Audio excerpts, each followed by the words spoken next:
प्रश्न है, दो धातुओं में जिंक तथा तांबे का अनुपात क्रमशः 2:1 तथा 4:1 है, यानी कि 4:1। दोनों धातुओं को किस अनुपात में मिलाया जाए कि नई धातु में जिंक तथा तांबे का अनुपात 3:1 हो जाए हो।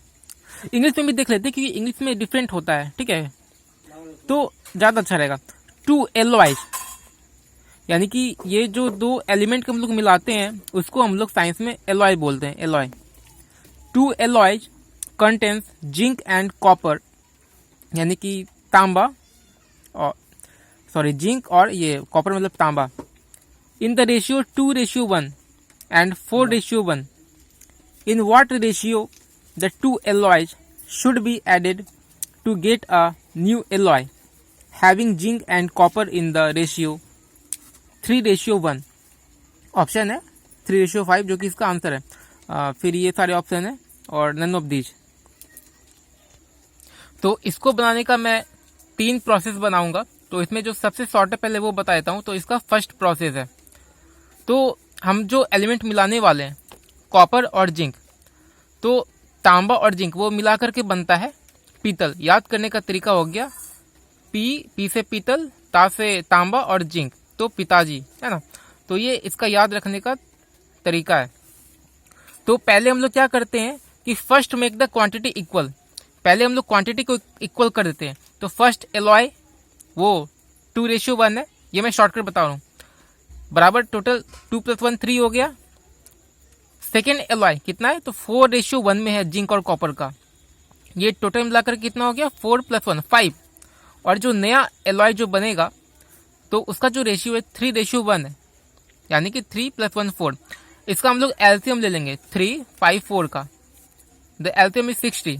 तो जो पहला फर्स्ट एलॉय है इसका निकालने के लिए क्या करेंगे, ये जो 60 है ना, इसको हम लोग डिवाइड कर देंगे इस 3 से, है ना। ये 2:1 का जो 3 है इससे हम लोग डिवाइड कर देंगे। आगे 20, तो 20 को मल्टीप्लाई कर देंगे 2 से तो हो जाएगा 40। और फिर 20 को मल्टीप्लाई कर देंगे हम लोग 1 से तो हो जाएगा 20। इसी तरह हम लोग सेकेंड एलॉय का निकालेंगे तो ये इतना निकल जाएगा, ठीक है। और फिर जो नया एलॉय बनाना है उसको भी उसी तरह निकाल लेंगे। ये जो एलसीएम आया 60, उससे ही हमें 4 को, यानी कि 4 से डिवाइड करने के बाद और फिर मल्टीप्लाई कर देंगे। और इसके बाद यहाँ पर फर्स्ट एलॉय का इतना हो गया, सेकेंड का इतना हो गया, और नया जो बनाना है उसका ये रेशियो इतना हो गया इक्वल करने के बाद। अब यहाँ पे एलिगेशन का यूज करेंगे, ठीक है। तो यहाँ पर जो सेंट्रल वैल्यू जिंक का वो 45 चाहिए। वो फर्स्ट एलॉय जो है वो 40 है। और यहाँ पर फिर हम लोग सेकेंड एलॉय का लिख देंगे 48 जिंक का। तो इसको सब्ट्रैक्ट करने के बाद 45 में से 40 सब्ट्रैक्ट होगा तो 5 होगा। और यहाँ पर 48 - 45 = 3। तो यहाँ पे इसका आंसर ये देखिए 3 और 5 के बीच का, तो इसका आंसर जो है 3:5 हो जाएगा, यानी कि 3 ग्राम या के साथ 5 ग्राम मिलाएंगे। जो पहला जो मेटल है उसका 3 ग्राम या 3 किलो के साथ 5 किलो। और इसको हम लोग चेक भी, अब इसको उल्टा नहीं करना है। अगर हम 40 से 45 घटाएंगे तो यहाँ पे 5 लिख देंगे तो ये गलत हो जाएगा, क्योंकि फर्स्ट के साथ हम लोग जो है फिर इसको घटाएंगे तो फिर इधर लिख देंगे, यहाँ पे लिखा जाए तो ये गलत हो जाएगा। तो इसको उल्टा ऐसे इस टाइप से लिखते हैं। अब यहाँ पे जिंक जो है और कॉपर हम इसको चेक कर सकते हैं, तो ज़्यादा अच्छा रहेगा, हम लोग चेक कर लेते हैं। अब यहाँ पे 3 रेशियो में और 5, तो पहला का जो जिंक है ना, और दूसरा का जिंक है ना, 3 और 5 के रेशियो में, तो 2/3 का 3 + 4/5 × 5, यानी कि 1 ग्राम में कितना वो उसका 2/3 3 रहेगा वो जिंक। तो ऐसे करने के बाद जो है इसको जोड़ने के बाद ये 3:1 आ गया। तो मतलब ये कि सही है।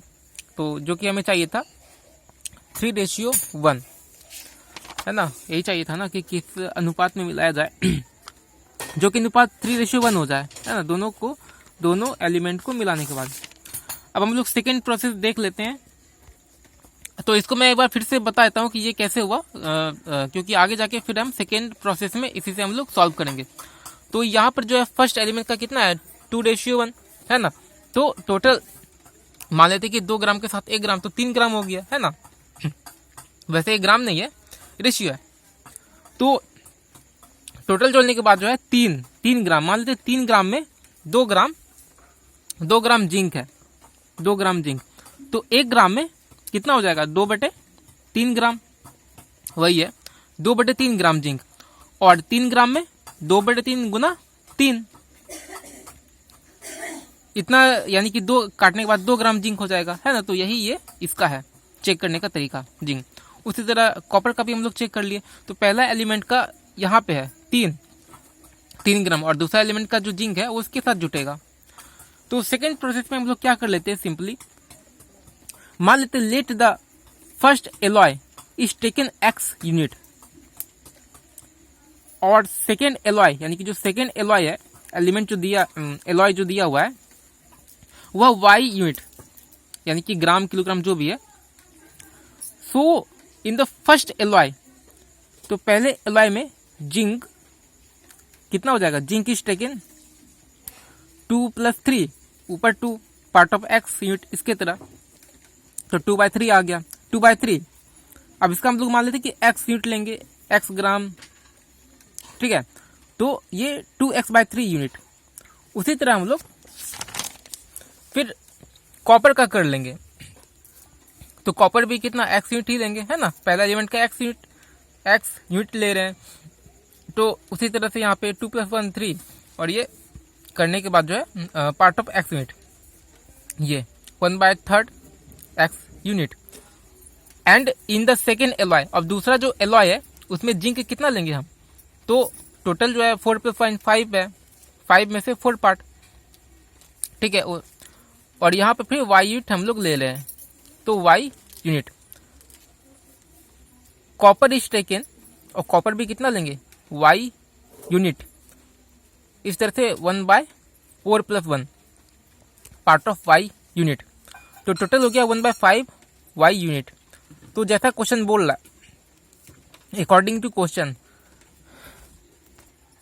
तो यहाँ पर जैसा क्वेश्चन बोल रहा है, तो पहले एलॉय का जो जिंक है उसके सेकेंड एलॉय के जिंक के साथ ही मिलेगा, है ना। तो इतना प्लस इतना, रेशियो कितना चाहिए, तो 3:1। उसी तरह दूसरे का हम लोग जो है वो मिला दिए, कॉपर फर्स्ट एलॉय का सेकेंड एलॉय के कॉपर के साथ मिलेगा, तो 3:1 हो जाएगा। इसको हम लोग सॉल्व करेंगे, तो यहाँ पर सॉल्व करने के बाद जब आप इसे सॉल्व करेंगे तो ये आ जाएगा 3:5। अगर सॉल्व करने नहीं आएगा तो आप मुझे बताइएगा, तो कमेंट में मैं इसे बता दूंगा। तो सॉल्व करने के बाद ऐसे शॉर्ट में बता देता हूँ। तो यहाँ पे इसका एलसीएम लेने के बाद जो है हम इसे सॉल्व करते हैं, ठीक है। तो ये इतना हो गया, 15 ना वो कैंसिल हो गया, ठीक है, वो खत्म हो गया। तो 10x + 12y, और इधर फिर ये बटे में 5x + 3y बराबर 3:1, ये ऐसा हो गया।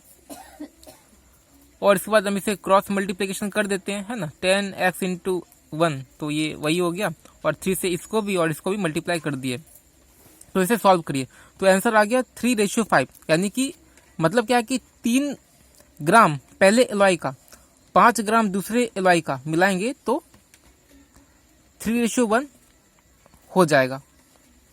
या फिर 3 मिलीग्राम + 5 मिलीग्राम पहले एलॉय का और दूसरे एलॉय का मिलाएंगे तो हो जाएगा।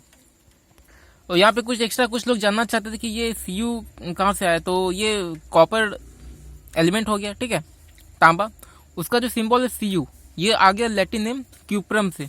और जिंक है एलिमेंट, उसका सिंबल Zn होता है, जो कि आ गया जिंकम से। अब ब्रास का कुछ लोग पूछ रहे थे, तो ब्रास जो है वो एक एलिमेंट नहीं है, एलॉय है, तो इसका कोई सिंबल नहीं होता है, ठीक है। वीडियो अच्छा लगा तो लाइक करें, कमेंट करें, शेयर करें, और मेरे इस चैनल स्वीट चिली एजुकेशन को जरूर सब्सक्राइब करें। Thank you so much.